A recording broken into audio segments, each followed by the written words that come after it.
So I'm testing the sound.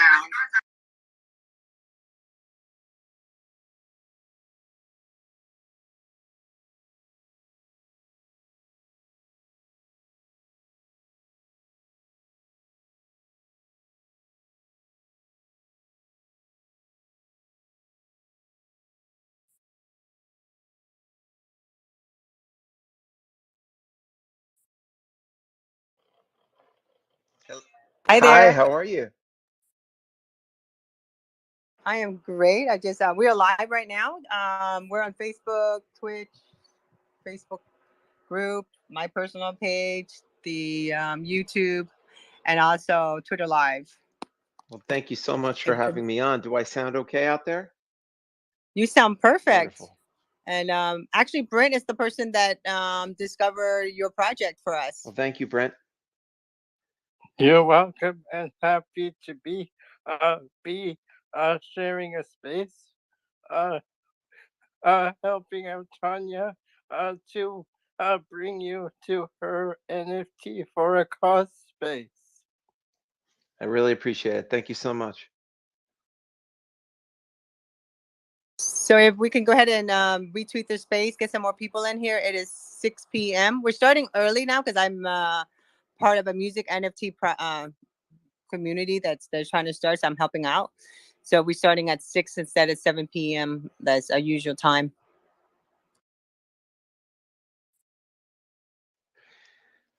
I invited about 120 different people from direct messages. So hopefully I get something out there. No worries. My thing is the live stream is great and all, but we get most of our views on YouTube after because I run a YouTube ad on it. So and then I write a blog. So it just just content. Sometimes Tanya after the space can get like between 2,000 and 3,000 views on YouTube after running an ad for the space. That's amazing. I really appreciate it. There's so many programs out there that could use this type of support, and it's dearly appreciated. Well, I was happy to come across your project and bring it to Tanya's attention as I am a disability consultant.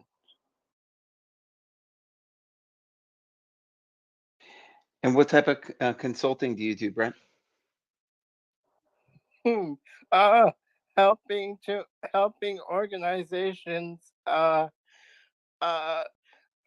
disability awareness of employing people with disabilities in different job fields where there are no disabled people.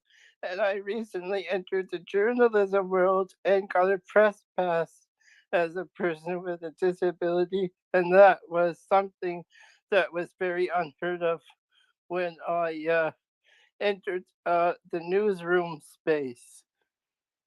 That's wonderful, Brent. That's wonderful. I've recognized that recently in a lot of the applications, especially on like LinkedIn or even Indeed. They're actually promoting the fact that they'll hire anywhere up to 7 to 10% of applicants that do have various different types of special needs, which is very encouraging. And I'm very appreciative of Tanya for overseeing my journey. And Tanya is thrilled by where I am. That's awesome, Brent. That's great to hear. So let's go ahead and start. I'm waiting for I wanted to wait for my co-host Carlos. I think he is in the he's in Venezuela, so he's probably having some internet difficulty. He'll pop back in. I find your project very special in a sense because your artists are unique. Also, I wanted to also kind of like read a little bit off of your OpenSea because. So let me go ahead and say hi to everybody. And again, we are live. I just checked the YouTube. We sound fantastic. And I appreciate everyone for being here, and I appreciate Brent for helping us get an incredible guest. So today's guest is GalleryHope. And so the Art of Love and Kindness, creator of the NFTs for a Cause fundraiser, where every NFT sold sponsor a 1-year art or music therapy scholarship. So welcome. And before we start, can you tell our listeners a little bit about yourself and your project and what made you decide to get into NFTs? Sure. My name is Brian Simmons, and I am the father of 2 children on the autism spectrum, and also from ADHD. And I saw that when they were like 3 and 1, around then, we really started seeing some of their social challenges.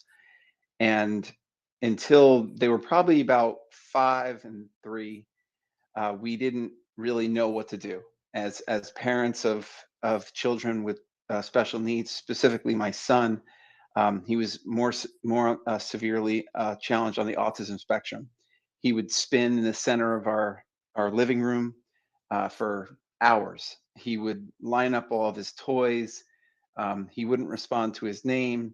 It almost seemed like he was in his own world. And we actually had found a really wonderful music therapist by the name of Debbie and Friends. If you search for her on YouTube, you'll find her. If you search for Logan and Debbie and Friends, you'll actually see a video of my son performing. What ended up happening is we bought the DVD as a music therapy trial, and he was mesmerized. All of a sudden, he stopped spinning around.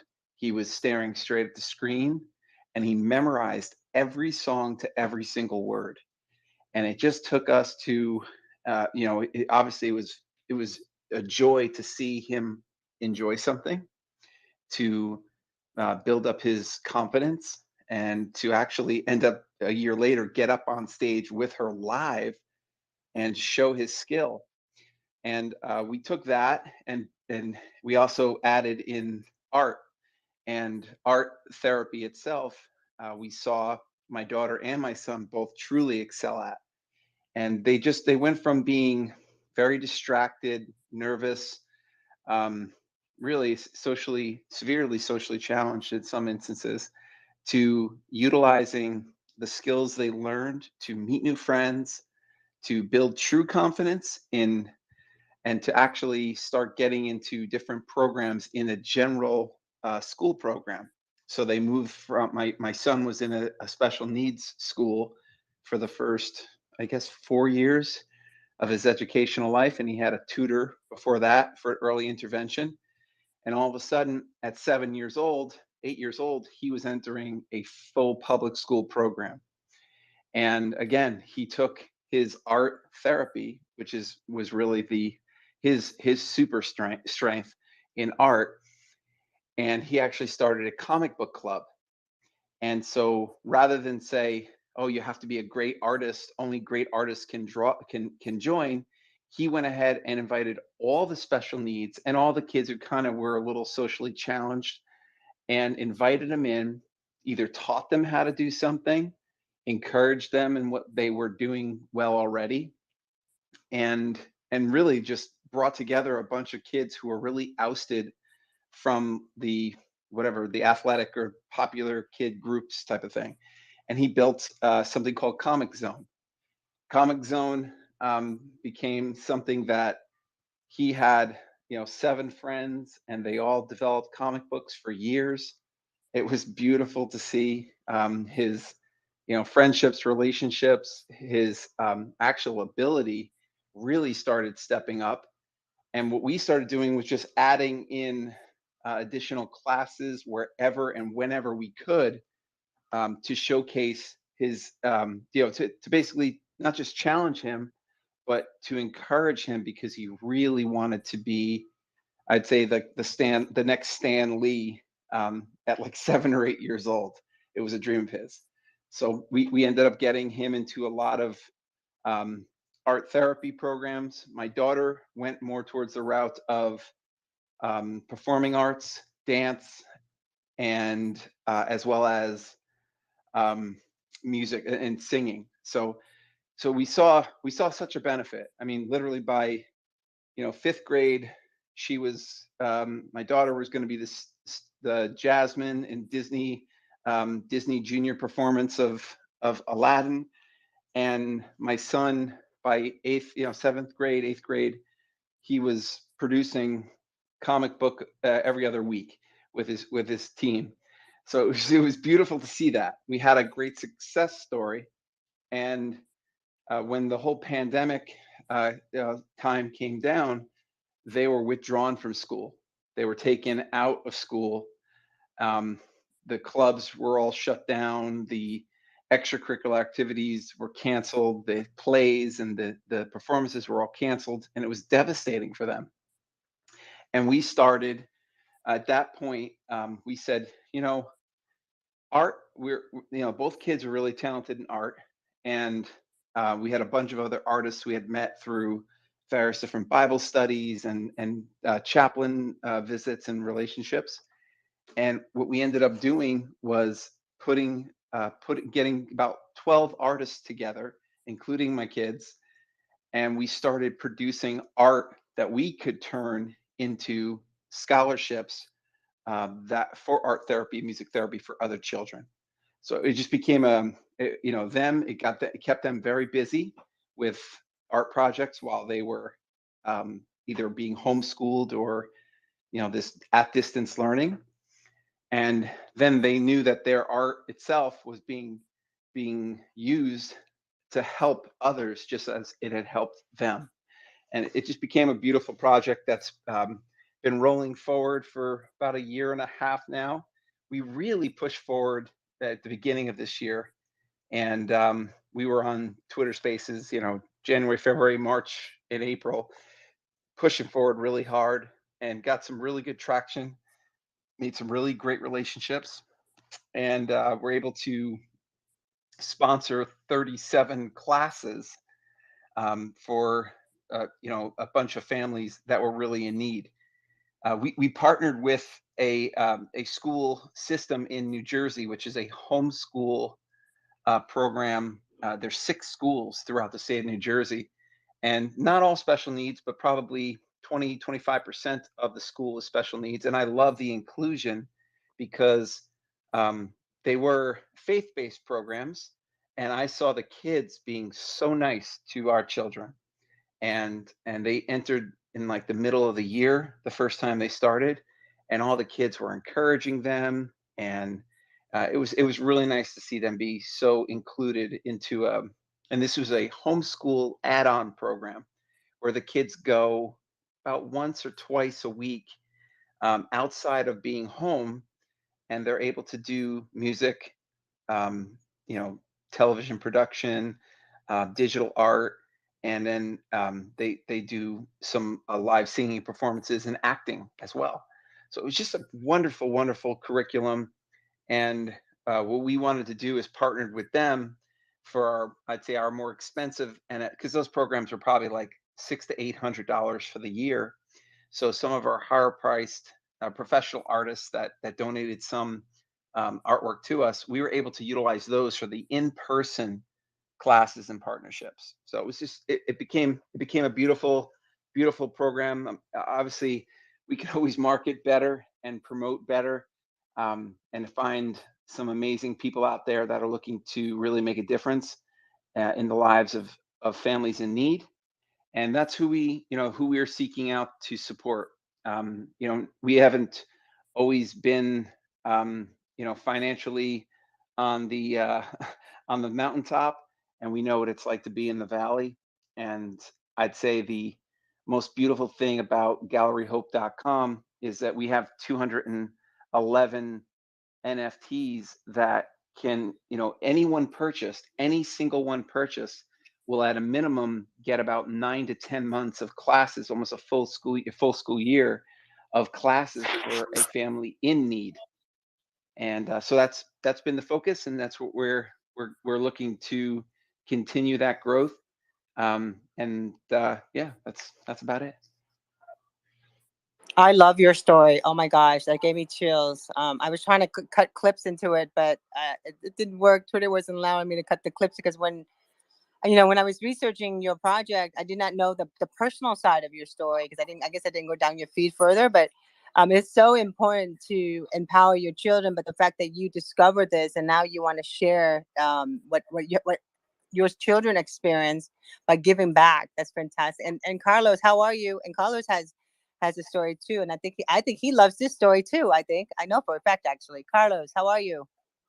Can you hear me finally? Yes, I can hear you. Oh, thank God. This was a mess. I don't know what happened. The best I tried to prepare for the for the space, I mean, is the word. Gallery, really glad to meet you, and really happy to listen your story. I was listening you half in audio and half reading the captions. So I could get a pretty good glimpse of the whole picture, the whole panorama. I myself, I have a son. He's about to become, God willing, in about a week. He's going to be 17 years old, and he has mild autism. I am in Venezuela, in South America, and here, one of the things that is most very important at the language level, and I just want to point this out of nothing, because not because something you said, is that we have to avoid to talk of people with the condition of autism as autistic. Just like because autism is not an illness, or is not something like being tall or short. So the best way to refer to the people with is a kid with autism. Is not, I mean, the term autistic kids in the deep psychological level, and in the long term causes a lot of harm. And there are studies proving that. So the pretty good and wonderful teachers and therapists that we have here in Venezuela, here I think we are the #1 country fighting this fight. I mean, we always write to people, good intentioned people who talk and they say, oh, because these autistic children, hey, stop. They are not autistic children. They are children with autism. The difference is very, very slight. It's a very tiny line, but it's very, very important in the psychological and long term. Just wanted to set that and say that later if I need to repeat it, because it's actually like a campaign we have. Even for the kids, starting for the kids is different. Because when you have a cold, you are not a cold person. You are not if you have pneumonia, you are not a pneumonistic person. No, you are a normal person who happens to have pneumonia or a cold or the flu. You know what I mean? So with autism, it's exactly the same. It's just like a condition that has to be treated like that, not like a something definitive, because a lot of autism boys and girls with autism do recover and do wonders. And there are stories about that, about this super intelligence. For example, my son, he learned to speak and talk English totally by himself, just watching YouTube.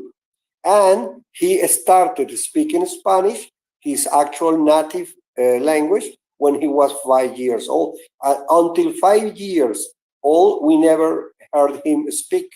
And then in a matter of a couple of years, he not only was speaking a lot, we have to ask him to please shut up, thank God, because we never imagined that we will be telling him, Gael, please shut up for a moment. We need mommy and dad. We need to talk something. And then he surprised everybody with a wonderful pronunciation of English. I mean, he looks, he's English. I mean, I will give you his Instagram, and you can see him making just like a small reports on events. He's now living in Buenos Aires, Argentina, and it's incredible the advances that he has got in that area. In other areas, of course, especially mathematics, is terrible, like his father. But that's another story. Well, that's amazing, Carlos. I definitely would love to follow him and to check him out and send it over to my children too.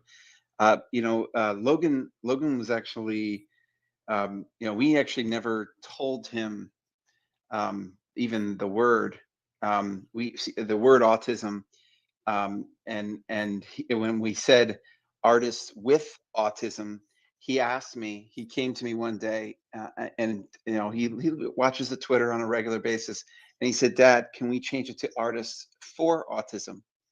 And I said, Wow, how brilliant. Wow. So he actually was at about 12 years old. He had his first IQ test at this school called Windsor, and it was like it was, I don't even want to say special needs. It was more of a behaviorally challenged school. Like, so people and he had 100 and, I mean, it was between 150 and 160 IQ, 12 years old. And so they said to us, be, if it's your decision whether or not you want to tell him, because it could lead to two things. He could think, oh, I'm so smart, I don't need to do anything anymore, or it could lead to the most beautiful thing, which is what we hoped for, which was that he knows he's limitless and he's capable, more than capable, of doing anything he sets his heart and mind to. So we encouraged him, and he reads, like, when I say, he listens to an audiobook, 1 to 2 audiobooks every single night. So he reads, like, probably, I'd say 500 to 600 books a year. Wow. It's incredible. And he writes like there's no tomorrow. He's written 5 graphic novels, and he's heading towards the same way. And what a beautiful encouragement to let someone, Logan, and I'll say this too, the caveat to even the diagnosis of autism. Logan, we've actually, my brother is the founder of autismradio.org. He created the program Hope Saves a Day, which it is the world's most syndicated autism radio talk show. And so Wow. his son is 19 years old. His name is Jonathan, and he is 100% nonverbal, and very, I'd say, not very self-aware. He self-harms at times. He had to be on medication. Really challenging, different story. But my brother, the beauty of it is, he saw this is 15 years ago, he started autismradio.org, and that's what got us into understanding how to help diagnose and to help get into early intervention. My brother was the reason why Logan and Kaylee were actually put into early intervention. So it was beautiful. But I will say, Jonathan, my nephew, he had like 50 or 60 words of speech, and he actually got his 18-month booster for the MMR, and that's when he experienced what's called scarlet fever. He had like 105, 106 temperature. He was in the hospital for several days, and so he was vaccine injured. So on top of whatever naturally potentially could be something called autism, he also experienced brain damage pretty significantly. So there's different levels, and we've been traveling and have feedback from all over the world, and it's wonderful to hear that Venezuela and Argentina as well are doing great things with education for children challenged on the autism spectrum. So it's because we were, 15 years ago, we were getting reports from France, for example, in a pretty civilized nation. You're saying, and we heard reports of kids getting chained to trees, getting locked in basements. It was horrible. And that's Hope Saves a Day became this. We were researching ways for, and also as a 501c3 charity that was allowing families to try different types of therapy, whether it be horseback riding or the iPads for Autism program, or that we created the first swim team in America, specifically for the autism spectrum in Special Olympics. And it became the first model program in the state of New Jersey that went national. So, why is because we have experienced a lot of children drowning. They run away, they fall into a river or brook, and they didn't know how to swim.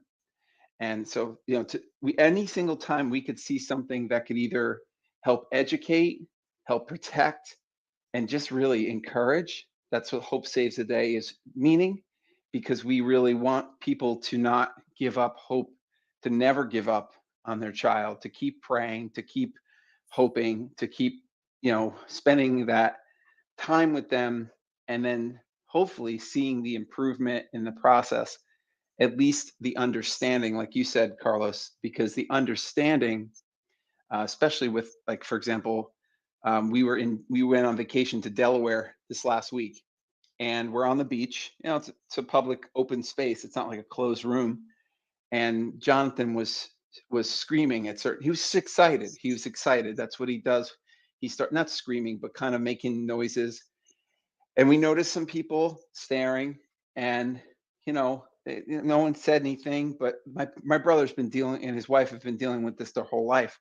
So we go out to dinner, and he made up these little cards that, rather than have some sort of verbal lacerating moment from an angry parent, we started distributing these cards, helping somebody say, you've just met someone with autism, someone on the autism spectrum.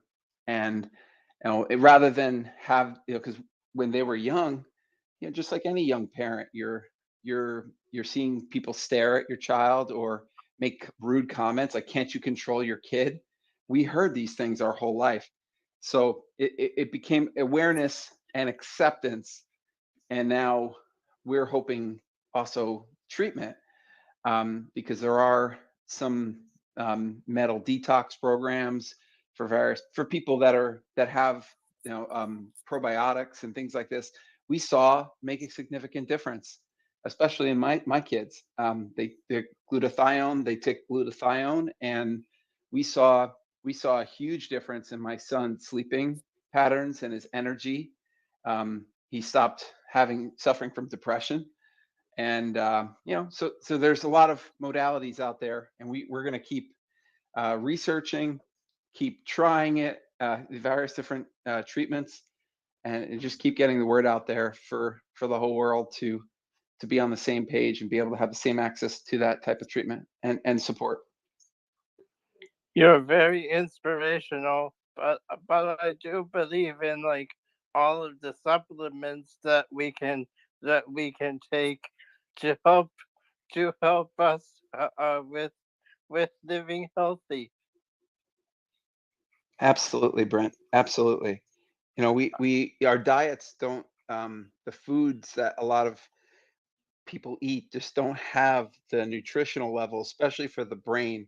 I myself I suffered a traumatic brain injury 24 years ago, and to have to learn all the brain recovery, to have to come to the conclusion that something wasn't the same.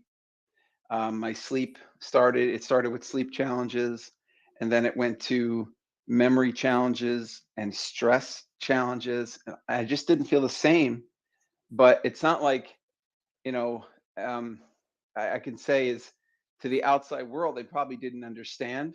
Even my eyes weren't working properly. I couldn't read side to side like I used to. I couldn't track words like that.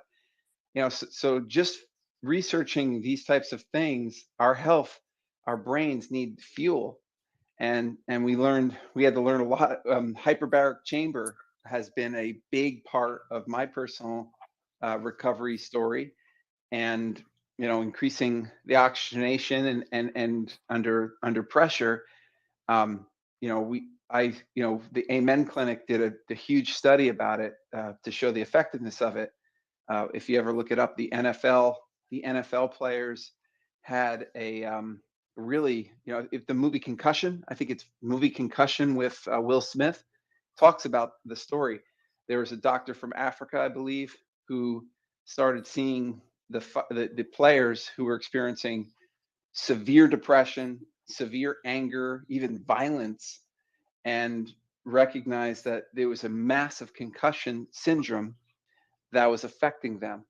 So, you know, we have a family of everyone has a different challenge and story. And I like to say, I wish I had time to research and support everybody, but at least I can help with, you know, people suffering from traumatic brain injuries can be, you know, appear as symptoms of depression, can have symptoms of sleep apnea. You know, so there's a lot of other, you know, challenges that we've been able to help by suffering ourselves. So yeah, please be encouraged to share whatever knowledge you have, anything that's worked, that's helped you in any way, because it can help just about anybody. And a lot of people go. Yes, yeah. Can you still hear me? Brian, I can do better than that for you. I actually am friends with a doctor that works with the NFL football player. His name is Dr. Mark Gordon. He wrote a book about traumatic brain injury. I'll share it in the bubble, but we can do a space. He's on. I think it's time for him to come back to do another space. But he works with the wounded warriors, and he believes that there's this hormone. He didn't believe, he did a research and clinical study that there's this hormones that dumps into your bloodstream because you had a traumatic brain injury, which causes all different types of inflammation marker on your body. So yeah, I can totally like help you, like introduce you to him at least, and we can do a space about it and talk about, because he said it's something that I have known him. He's been doing this research. Let's see, I met him in 2004. So, and he's been doing this research a little bit after that, because his whole thing is about hormone replacement therapy. And from hormone replacement therapy, he discovered that a lot of the soldiers coming back were having issues. And then he was working with the NFL players where they were having issues with their hormones and nothing was working and they couldn't sleep. They were anxious. They had anxiety. They were on all this medication. And he went on and like did a whole bunch of study, wrote a book about it.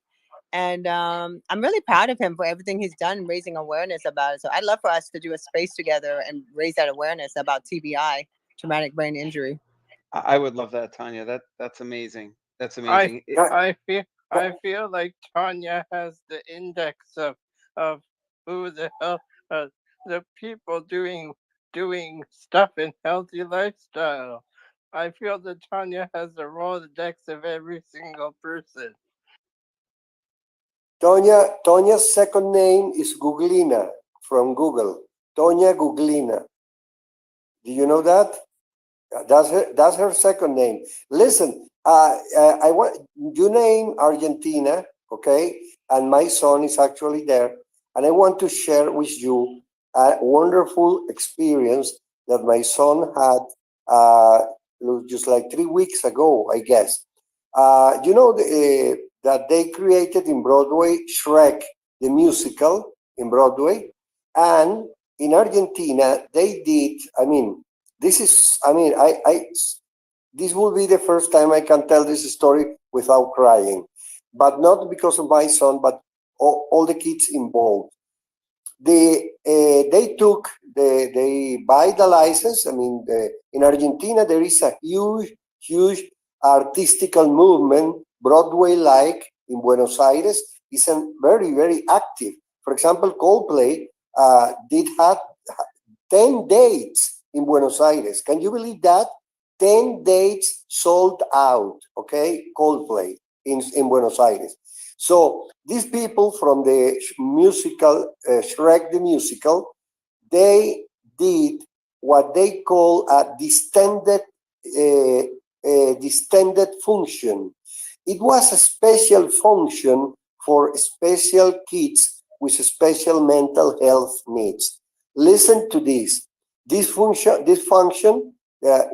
presentation was held at 4 p.m. Okay, the conditions. The only thing that the kids couldn't do was get on the stage with the characters, but the doors were kept open because there are kids with claustrophobic needs or problems.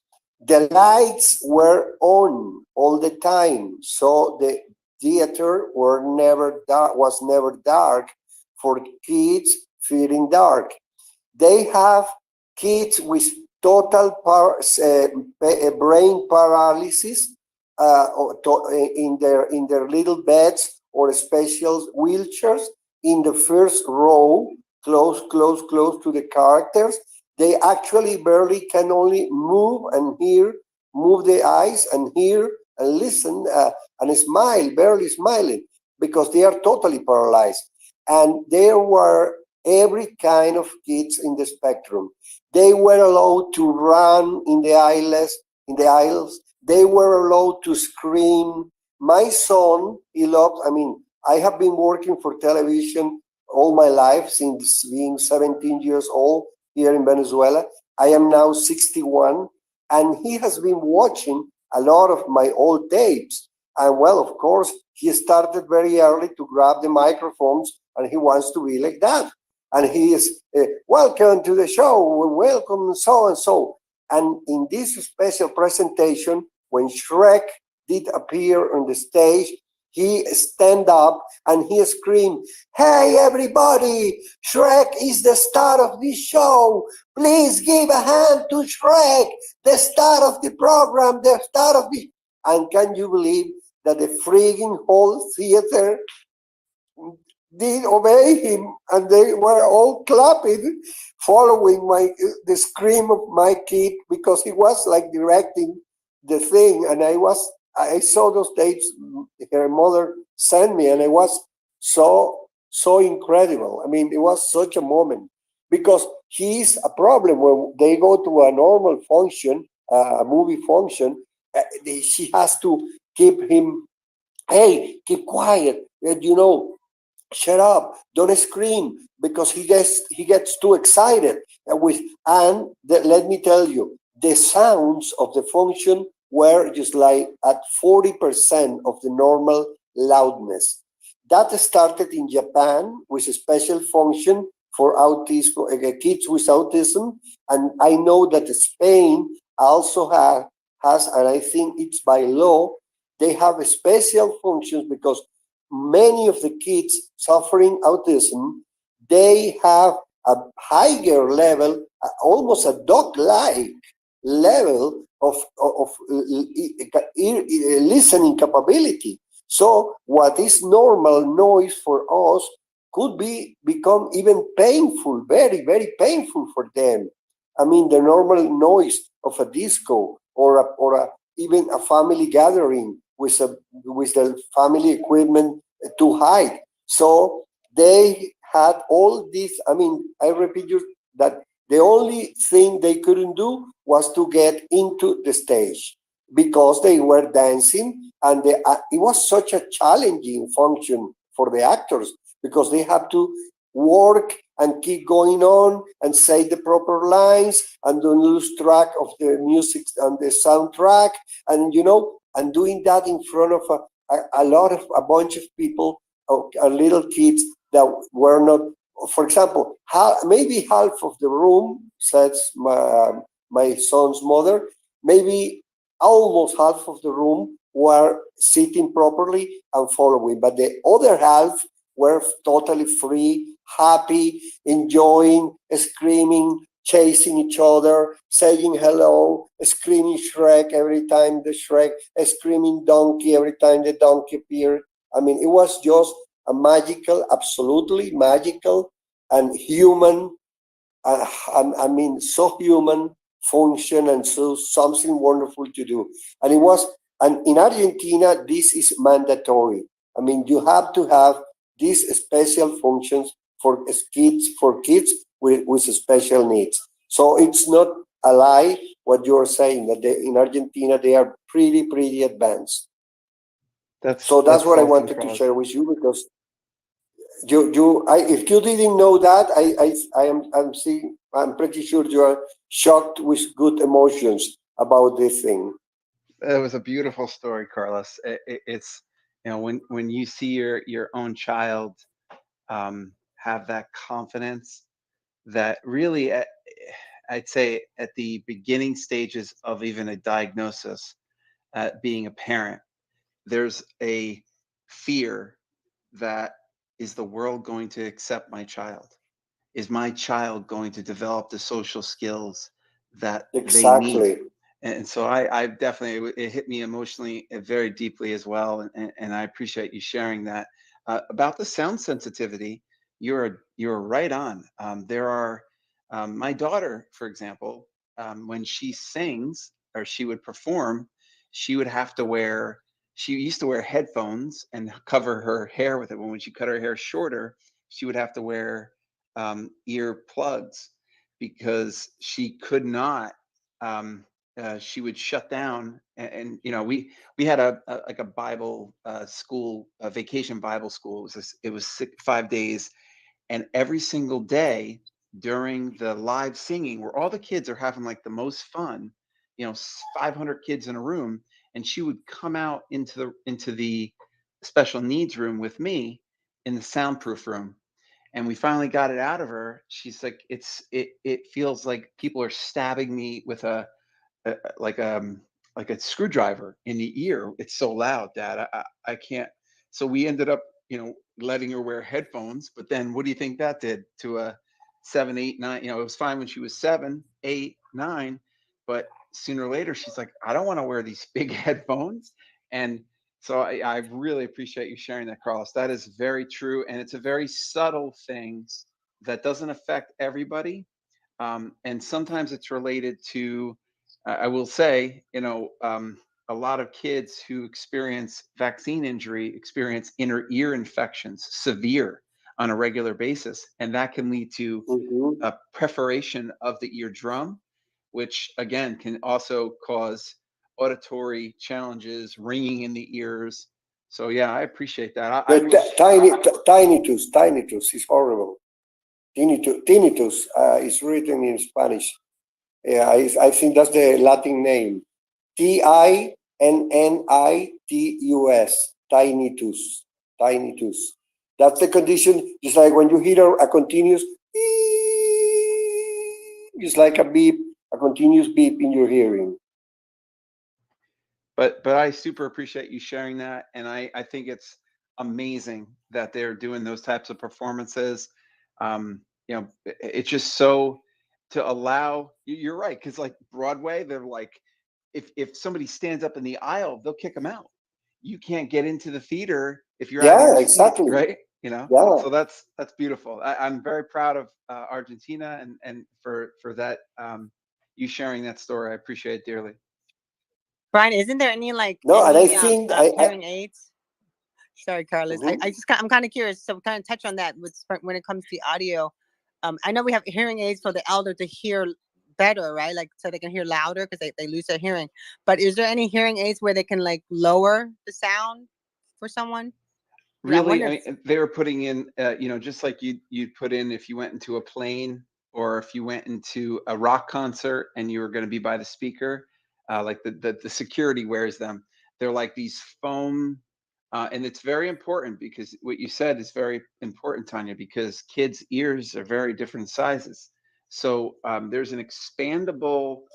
I got it at like CVS or something. It was an expandable earplug that was like foam based, that it, as you put it, you warm it up and in your between your fingers, and when you put it in, it expands at the you know, opening of your ear, so it fits the child perfectly. And they have different sizes because some kids are really small. Obviously, you don't want to push it in too far and have a problem. But it basically, they, you know, we figured out these like expandable foam ones, and they're just like anywhere at CVS or something like that. And also, I'll say this too is, with things like water, we found that, you know, we taught our kids to not go underwater because of their ear challenges. They're very susceptible to infections in their ears.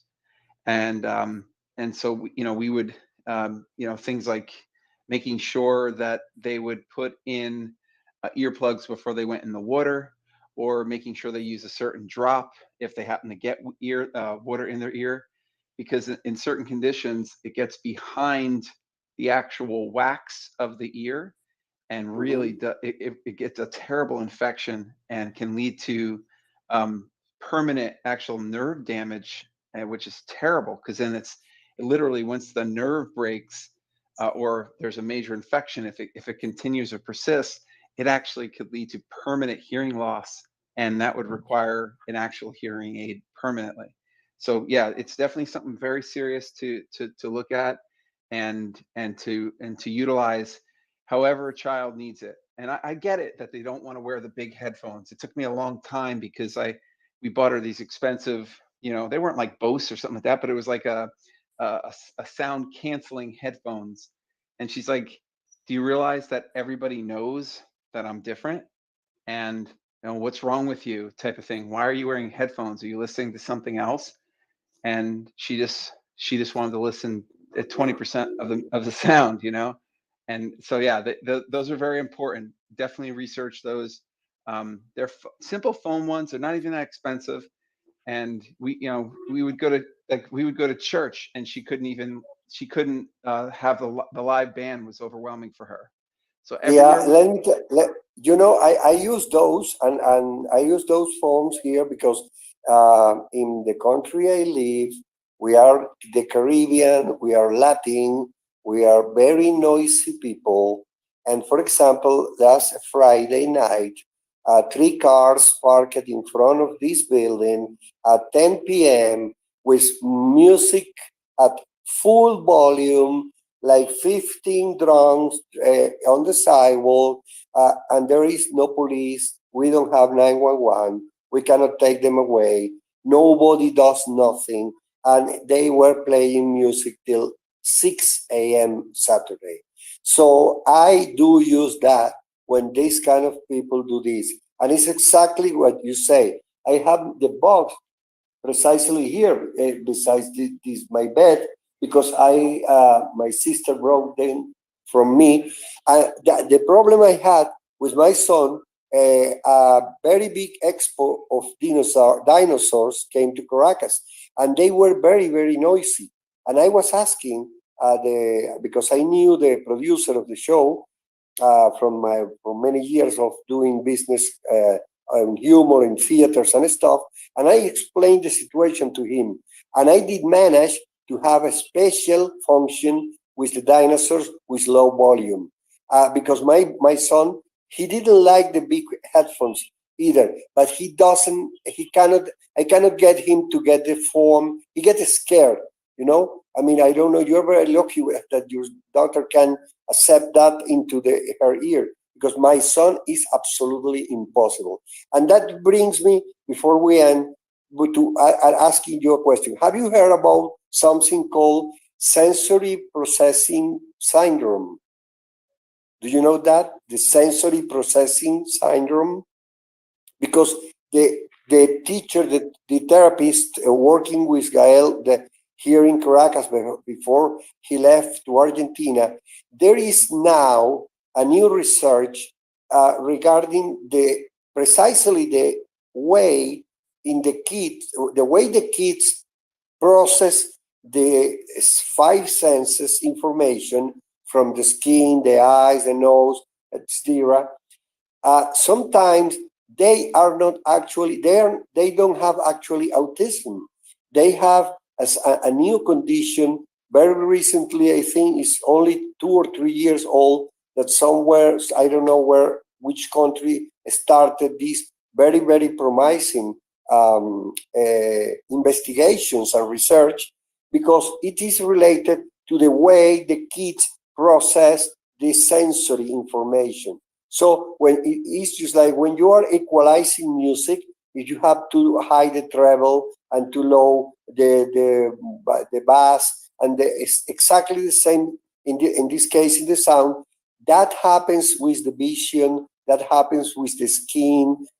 There are kids that they don't like at all to be touched. They escape. I mean, they feel like the green get grinched, and they tasting. There are some tastes that my son just can't resist. There is impossible to give him some fruits because he just doesn't like them.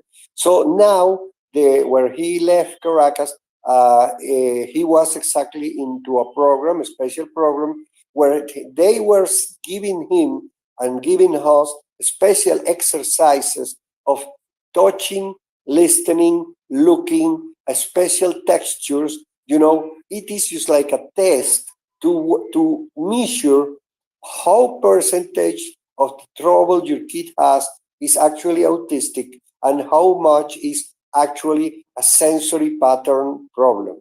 You know what I mean? So I think this is the most important thing going on in autism research.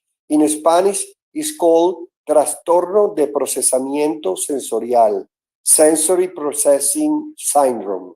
It will be the closest translation I can get to. But if you, I will write it into the bubble in Spanish so you can get the proper translation. By the way, I'm gonna make a promotion here. I have been using Google Translate all my life, but now there is something, I don't know if you already are using DeepL. It's a new translator, and it gives, it left Google Translate on the side of the road. It's D as in Denver. The word deep, like profound, deepl.com. You can check it into the website. I downloaded that app actually. From our last show, you told me about. I downloaded it. But Brian, I wanted to let you know in the Beach Speech bubble, I shared a lot of information just for you to know. There is a company that I'm actually going to reach out to them because I actually know where they're at. It's called brightautism.org, and they're the one that's selling the hearing, the Vibes earplugs for autism. So what I've been doing is working with Brent because he does this space for disability, and we're looking for companies to collaborate with and co-brand with. And I think it's something that you should. I'm going to reach out to them and see if they can do a space, and maybe we can do something with you. And then if we can get some type of a partnership for you. Even if you can get some earplugs and you can for your children to try out, and then you can you can do events around them, because co-branding is so important, especially if you have a project that you want to raise more awareness. It's always good to do it with companies that have the like-minded, like you are, and wanting to help. And this is a great opportunity for them to work with the community, to get into, especially when it comes to NFT. And they're in Orlando, and that's where I grew up at. So, and I actually know where they're located at. It's kind of funny. I just looked them up. I super appreciate that. It definitely is great to have the collaborations. One of my friends jumped into the group, Yo Carlo. If you guys, Carlo's been such a huge supporter of GalleryHope.com and pumping us up and all, introducing me to a ton of different groups. So it means the world to us. I myself, I'm a pretty shy person, and I don't know if it's side effect of whatever, brain injury or whatever, but he and yourselves, it's so deep. We're so deeply appreciative of any introductions that can be made. Carlos, you're talking about sensory perception and sensory challenges in my daughter, actually, when she was from the age of like 2 months old until about 10 months old, nobody could hold her. She screamed all the time. She obviously couldn't verbalize it. She was such a baby. But the doctor said that it was something for her, it was brain. She actually experienced, she had a hepatitis B shot or something like that. So she ended up getting what's called the stork bite, and it's like a mark. It's a mark in the back of the neck, and this mark on her forehead, and it was like a red. Yes. The doctor said it was actually brain inflammation. And so, not only was she's the one that's severely challenged on sound sensitivity. Yeah, that my smaller sister suffered that, and that's very, very close to encephalitis. Yes, sir. That condition. It's encephalitis. if you look at if you look at encephalitis, which is a vaccine side effect per se, it's almost exactly the same definition as a lot of autism. Yes, exactly. So definitely something to look into. In the case of in the case of my sister, the problem was they put the vaccine on her of the chickenpox booster when she already was ill with chickenpox. So she actually, I mean, they caused a big trouble. I mean, she was clinically dead for 20 minutes, and she was saved in the verge. She was actually a miracle, and she was 4 years old when she suffered that because of this booster shot. She was clinically dead 20 minutes, and today she now has become grandmother for a second time. His only daughter is living in Chile, close to Argentina, and he has a baby 3 years ago. And 2 weeks ago, she became a mother for the second time, making my sister a grandmother for the second time. So it was incredible because she was totally, I mean, on the verge of death. And life is so strong, so powerful that now my mother is a great grandmother because of this sister of mine who resisted, lived, had her baby, and and now my niece has these two wonderful baby girls in Chile. The only sad part is because of the political situation, and you know what happens in Venezuela and stuff. We cannot see them.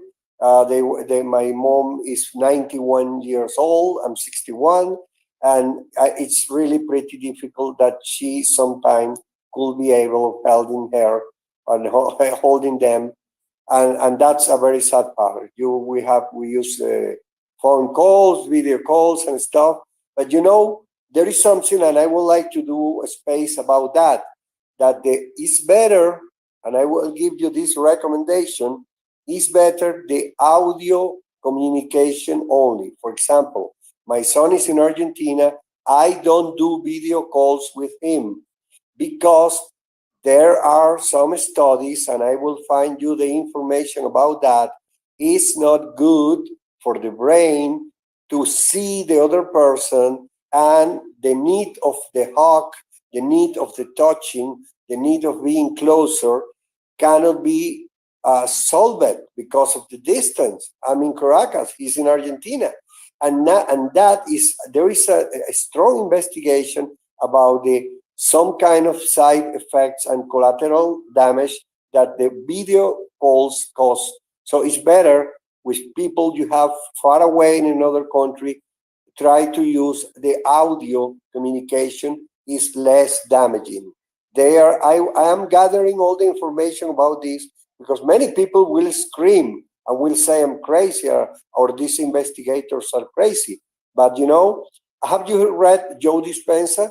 Joe Dispenza, do you know the neurologist?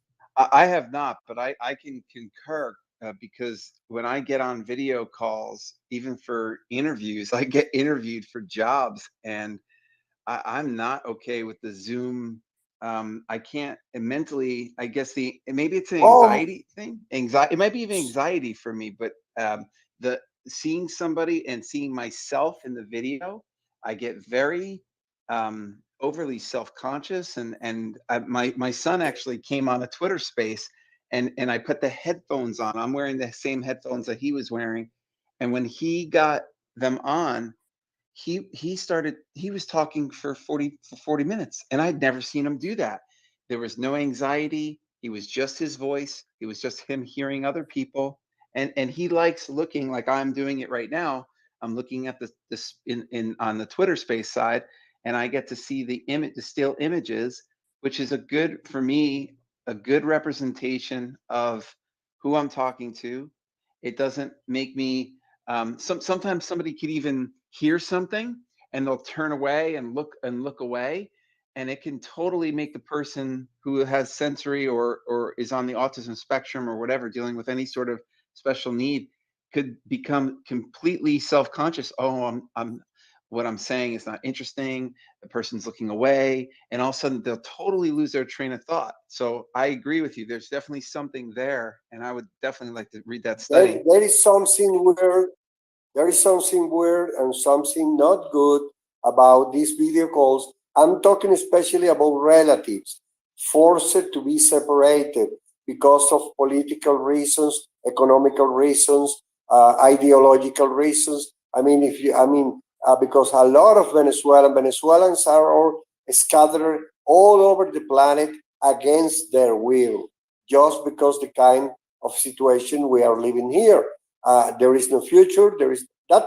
If you ask me, I resume is just like there is no future here, especially for young people. So Venezuela is getting full of old people, and getting, and we have that trouble. We have many. Everybody has relatives very far away, maybe in Europe, maybe in the United States, maybe even in South Africa. I have 3 friends, Venezuelan friends, living in South Africa, in Johannesburg, and they are there, and they have to talk. They have a sister in Colombia, they have their mother in Spain, they have their father in Chile. So it's really difficult for the brain, because you were not used to that. We were gathering Christmas, you were together. So we began to experience this separation like 6 or 7 years ago, and it has been terrible for the emotions and the brain. But that's another subject. I'm sorry I detoured a little bit. Thank you for what you're doing. Really, Brian, I am really full of gratitude toward your labor, and I know that autism is a strong subject that always steals the show. So I think we owe you another show, to another program, to talk especially of the NFTs, the artistry about them, to see the artwork. We can actually and stay a to- little longer, Carlos, because that's why I did at 6, because my next space is at 8, so I wanted to do it like from 6 to 7:30, and kind of like the last half an hour, I really talk about. Oh, that would be wonderful. Because Yeah, I was feeling guilty because of talking on only autism, and then I said, "Oh, what happened to the I got the galleries, NFTs, and stuff?" I think that we need more information, or probably you want to share more with us in that area. Carlos too. He's here. And I want to say hi to my friend Dan. He's here too. And also Shania. Hello. But I gave the mic to Yo Carlo. How are you, Carlo? I am doing good, Tanya. I hope you've been doing good as well. It's the little baby goat here. Me and Tanya, and I think Brent too. Like, I remember we were all on Spaces when it first started. But yeah, I changed my artist name, so I'm not the little baby goat anymore. I'm Carlo, and yeah, I've been. Yeah, I remember now. Oh my gosh, how you Of been? course. Me too. Yeah, I've been doing really good. But me and my wife have an NFT project, so we've been working on that, and I've still been making music, but I mainly just sing now. I don't rap anymore. And I really appreciate this discussion, though. Like, Brian is a good friend of mine, GalleryHope. He's a really good friend of mine. And we got close a couple months ago, and we've just been helping each other in different ways. And I definitely would call Brian my brother. That's GalleryHope. I would definitely call him my brother. Like, that's somebody, like, we've got on the phone together. It's deeper than just Twitter. And like, yeah, I mean, I have introduced him to a lot of people to help his cause, but it's been way deeper than that. Like, it's not even just about the connections and the networking. It's like people genuinely care about his project because of, you know what I'm saying, because of the intention behind it. And I just want to say I'm really proud of him for doing what he, because there's a lot to it. Like, he's been going through a lot of stuff this year, and it wasn't just me, but a lot of people helped him get through those things, and we're still here. So shout out to Brian, and shout out to GalleryHope, and shout out to NFTs for a cause. Well, thank you for being here and a company. And if you are such good friends, I know I of course you have shared a lot of information regarding all what Brian is doing, and maybe you have been responsible for many ideas for him, and him have been giving ideas to you. So that's the most wonderful, the magical collaboration. I love a quote that says, "Don't compete, just create." And when you create in love, in friendship, it's just like, oh, the wonder. I mean, you have to forget there are other people doing the same that you, because that doesn't matter. I mean, you only have to compete with yourself. The only thing that matters is that you can be better today than you were yesterday. That's all what matters. Don't look when you go to a gym.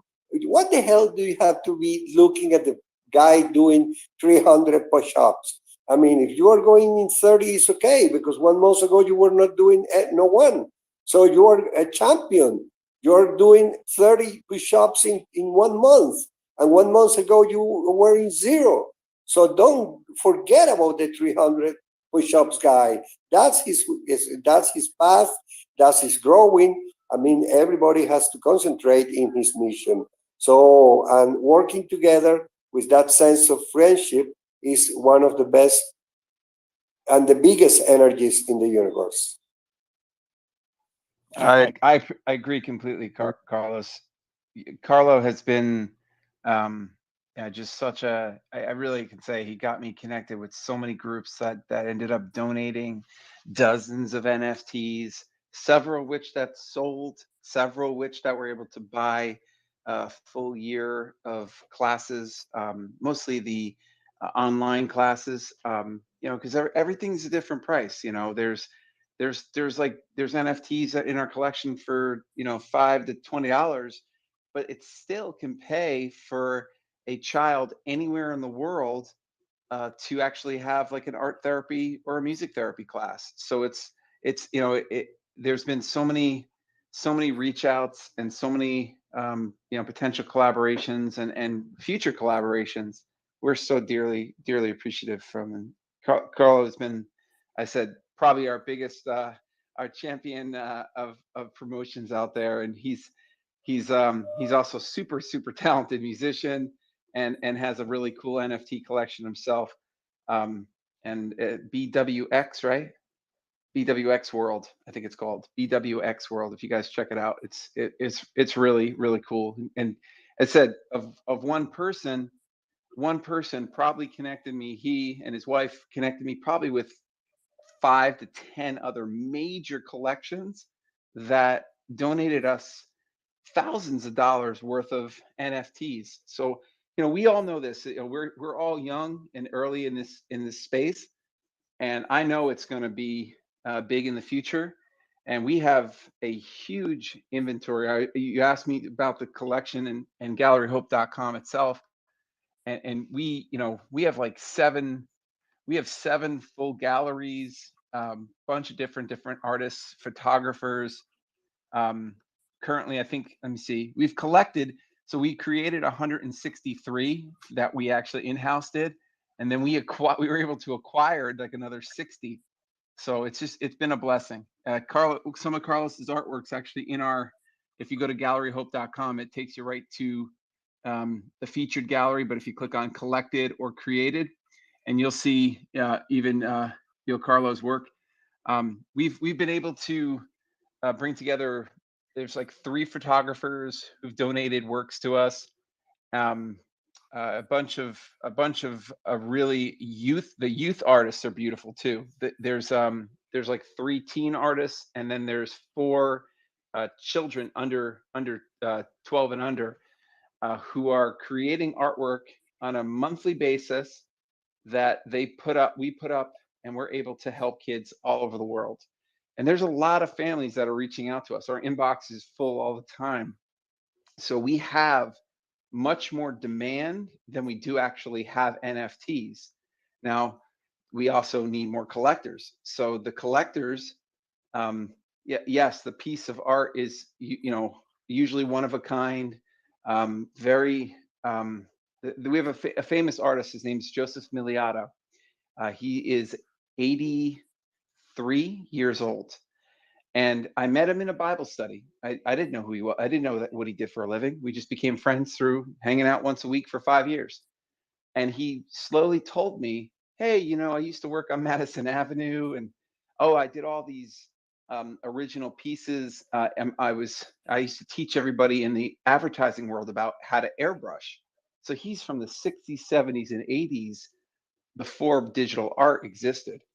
And I got to take all of his work. He donated all of his originals to us to create NFTs to help fundraise. And that's, I see you guys posted it up there, the turtles, and he created this beautiful fish and turtles and all these crabs and everything. And these were used all over the world on things like, you know, we probably haven't seen them in our life. Maybe we have in our lifetime, but like these clear shower curtains with like clownfish all over them. That's his artwork. And so, you know, shower curtains last maybe a year, 2 years or so, and they get thrown away.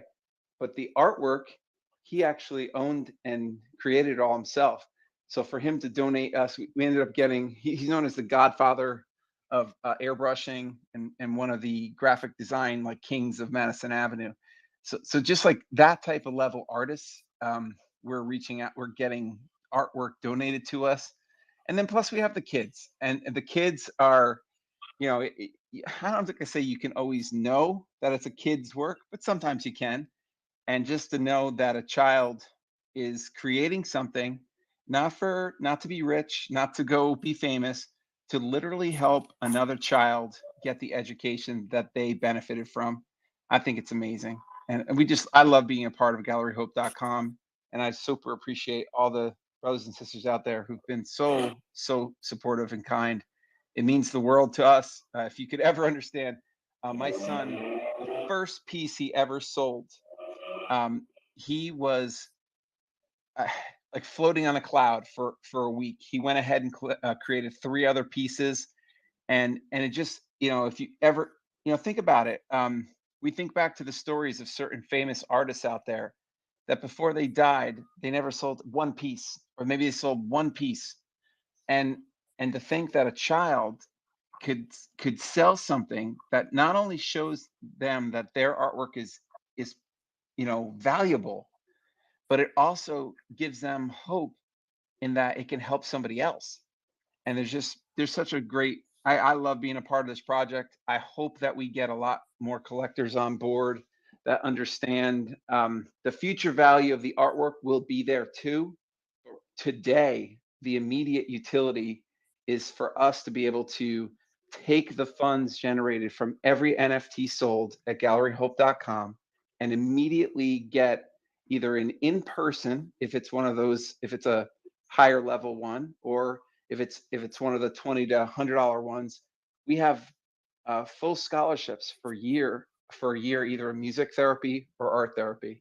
And that's what we're doing. And so if anyone's out there that is, you know, resonated with what we spoke about, we have a lot of kids and families in need. And if we could sell, for example, if we could sell out our collection, we would have about 40 to 50 families we'd be able to serve. And that would be life-changing, generationally life-changing. We have parents, single parents that are on food stamps and that are, you know, literally in the world of financial hurt. And you know, I saw what my brother was able to do with autismradio.org, you know, to be able to get them into horseback riding. I mean, horseback riding is expensive.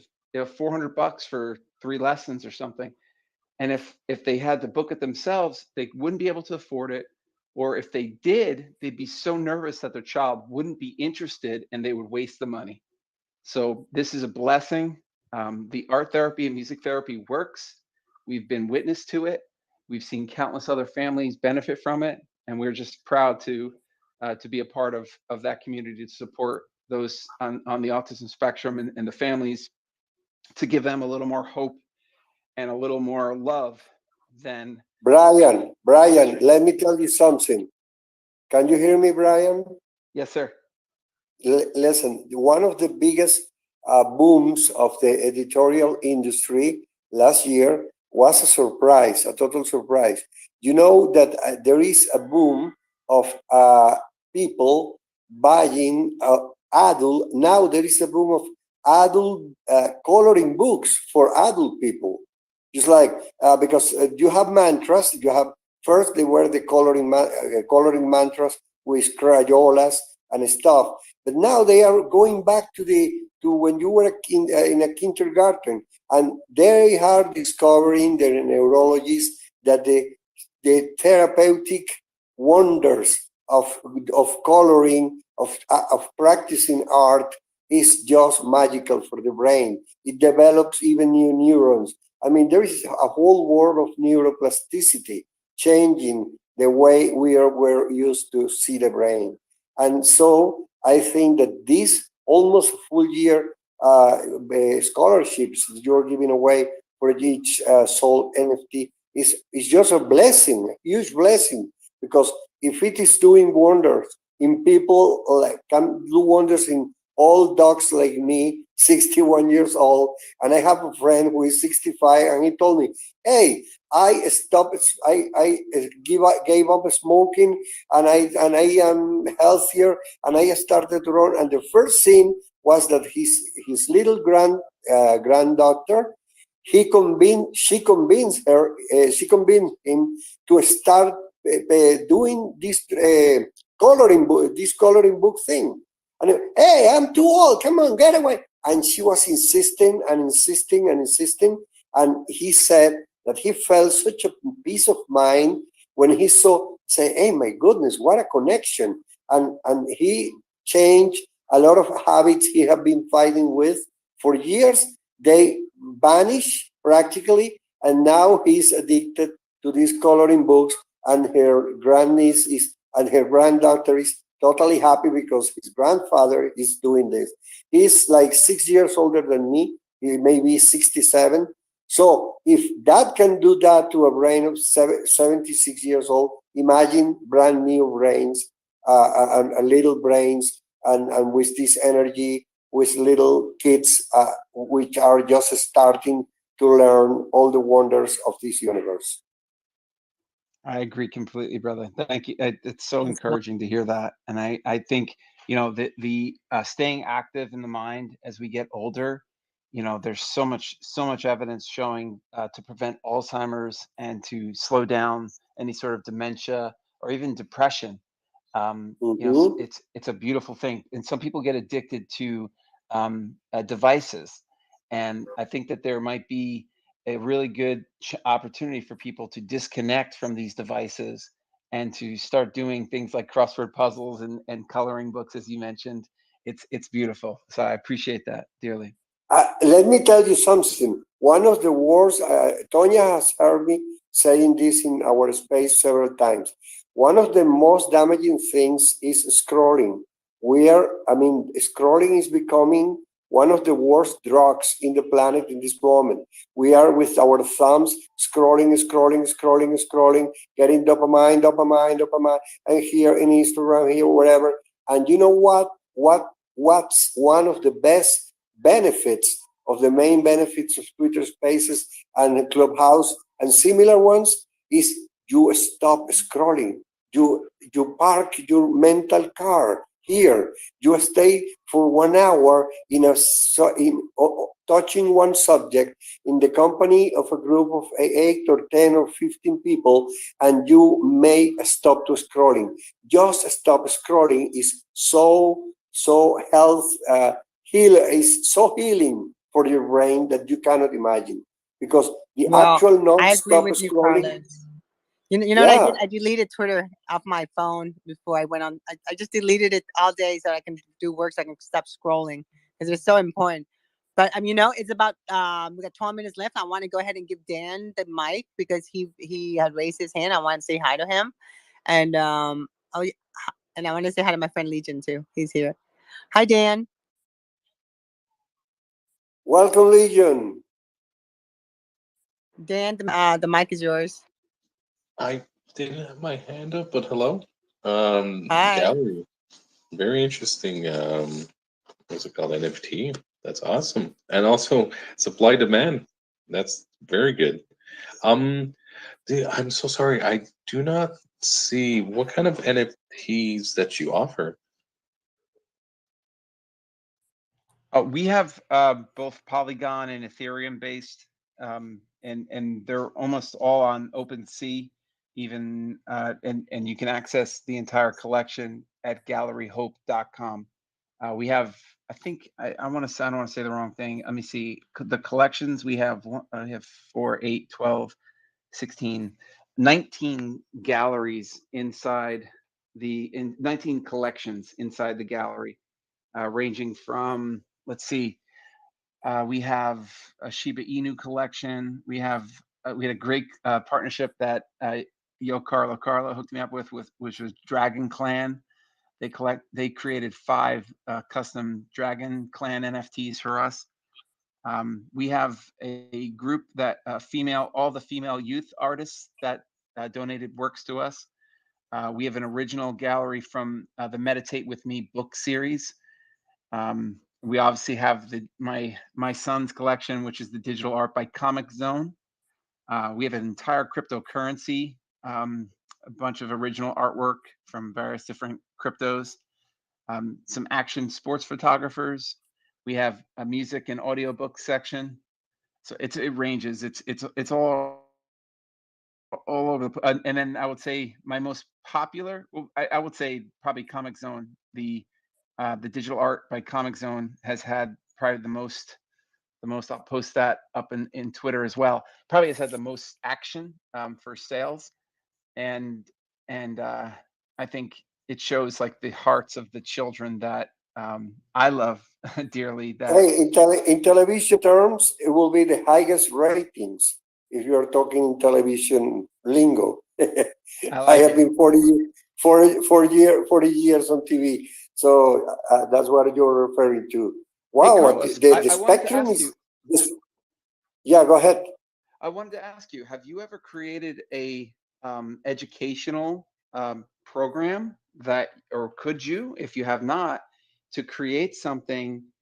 I mean, obviously, you mentored your son in just by it's not just by osmosis. I'm sure you've taught him, but if you could to create something, maybe a couple videos that you could train young kids. Voice acting for on the spectrum, I have seen wonders, and kids be able to do voices when no one's in the room, and they just are in front of the microphone, that they're able to create voices for an entire comic strip, for example. So if you have let me tell you, I have my son is going to be 16 now, but when we had the first Amazon tablets, I have hundreds of hours of because he grabbed the tablet when he was 6 years old, 7 years, 8 years old, very, very young. And he was just like pretending to be a host of a show. And he asking us, he kept asking his grandmother, my mom, for products to announce in his show. So he was to the kitchen and practically raid the kitchen with an open items, and he was just like making these things. But I have been preparing something, because he is just like we fighted so hard for getting him out of that hole. We did the gluten thing. We follow. I mean, he got more than 25 different therapies in all the process. We have been like 14 years working in, and it's still going on. Now we are waiting for the winter to end in Argentina to try to get him into these special institutions. And you hit the nail, because I have been just like in the humor, in the comedic world, there are problems now, because in the 70s, you could talk about anything and you could be just like hitting sensitivities and nothing happened. But today is not that case. So I need to refocus my career, because in comedy, it's just like you can still do comedy, but it's not the same. And I was thinking of giving a turn, and you were hitting the nail, because in the last few months of my life, I have been thinking of exactly that, just like to use comedy to teach and to inform people about autism, to help the kids, to use the funny tricks that I use with my kid, and other tricks I know of. For example, listen to this wonderful case. I will tell the story in one line. There was a kid. He never talked to his mother or his father. And you know what? A therapist recommended a dog. And she said, okay, David, that was the name of the kid with autism. You are going to tell the dog what you want your mom to do. And so David talked to the dog and said, hey, tell my mom that I want milk. And then the mother gave the milk, and she talked to the dog and said, tell David that please don't eat fast. Of course, the dog was not talking, but they were using it as a kind of ghost interpreter. And using the dog, they were able to communicate for the first time in his life. He was like 10 years old when they purchased the dog. And it was such a wonderful change for that family. That was a miracle. And after 3 years using the dog as an intermediary, as in a middleman, in this case it was a middle pet instead of a middleman. One day, David told his mom, "Mom, I'm hungry," and he spoke directly to her for the first time in his life at 13 years old. Okay, so I know so many of these stories because of the experience with my own son, that you are hitting the nail, man, and you're giving me, that's a signal. I mean, I really will have to work hard this year and the next in that direction. Thank you for the suggestion. And you're more than welcome. I also would totally love, and hear this too, is think about the bilingual. I forget the famous public speaker, but he was one of those big motivational coaches, and he said, hey, if you want to learn how to if you want to learn how to make an extra $1 million, let's say you're making $1 million, or let's say you're making $100, you want to learn how to make $200, is teach the course in another language. So you have so many opportunities in everything you do to duplicate it, and to and also potentially to be helping. I'm seeing so many courses being developed, and they're not by true experts. I mean, some of them have expertise per se, but you have such. I looked up your history of. I mean, you have a wealth of knowledge in television, and I think it really could go very far. So yes, anything we can do to support, and obviously, I would also probably. I would enroll if one of my kids wanted to do it, I would enroll them in a heartbeat. So just be encouraged and get it done. We'd be happy to help share it too. Thank you. God bless you, and thank you for that. I will be bothering and pestering you through the DMs. Just kidding. But I will take your word, and thank you for the idea. Thank you. God bless you. So we have about 3 minutes. We can go ahead and wrap up this space. And again, I appreciate everyone for being here. I want to say thank you, Carla, for being here, and Dan for being here. And also, Terrera, how are you? Thank you for being here. And Chaos, Legion, thank you. Crypto God Louis is here. I'll be in his space at 8 p.m. his music NFT space. And of course, Sun Dog. I was just editing our NFTs for a cause YouTube video. I'm getting ready to launch a huge campaign for you on your YouTube channel that we did a whole show with you. And again, always, Shania, I always appreciate you for being here. And before I let you go, Brian, can you tell us how to get a hold of you, and also any info you want us to know before we let you go tonight? Absolutely. If anybody wants to reach out to me personally, you can reach out. I did share, there's a Riding the Dragon, which is the artwork from the book series that I personally created called Meditate with Me. And it's a 4-book series. Only one of them has been released, but we just, my name, the real spelling of my name, I say Simmons and everyone goes like Richard Simmons, but it's actually spelled Cimins. If anyone wants to reach out to me personally, my information's right in that post on my Twitter feed for GalleryHope. If anyone would like to support the actual NFTs for a Cause program that we are doing to raise funds for the art therapy and music therapy scholarships, they can go to GalleryHope.com.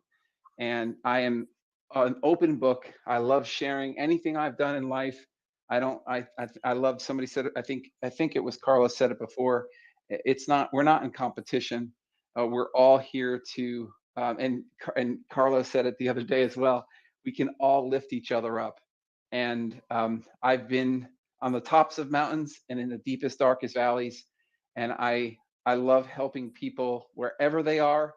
And if I can ever share any bit of knowledge that I've gained in the last 45 years on the earth, I'm happy to, because I love to see people succeed. I love to see people help others. And I love to see people have that true purpose when they jump up in the morning and they know what they're supposed to do for the day, because it's written on their heart. It's in their dreams. They're dreaming about it all night. They wake up and they're excited to go forward. So I super appreciate it. Anybody, anytime, reach out. Messages are wide open. And I'd be happy to help or for any sort of collaborations. And if anybody is out there that is an NFT collector and or just a supporter of just the cause of supporting scholarships for families in need on the autism spectrum, they can go to GalleryHope.com and pick up any NFT in the entire collection. We have 212 available. And any of them will help, at a minimum, a child get a full year of education for at least an at-distance course. And we super appreciate the support. And I thank you, Tanya and Carlos and Brent, of course, for finding us and for bringing us up here. God bless you guys. And for everybody else who is in the space, I super appreciate your time and your earshot. It means a lot. It means a lot. Thank you, guys. Thank you, everybody. And I want to say hi to my friend Sleep, too. I haven't seen him forever. But, Carlo, I just send you a link to Crypto God Louis' space at 8 o'clock. We have a guest from 8 to 9. And from 9 to 9:30, we have an open mic. And would love to hear your voice. And, again, everyone, have a great day. And thank you, Carlos, for being here. And, Brent, thank you for all your help. And, again, everyone, have an awesome You're weekend. welcome, Tanya. Hold on. See you Okay, everybody. soon. Bye, everyone.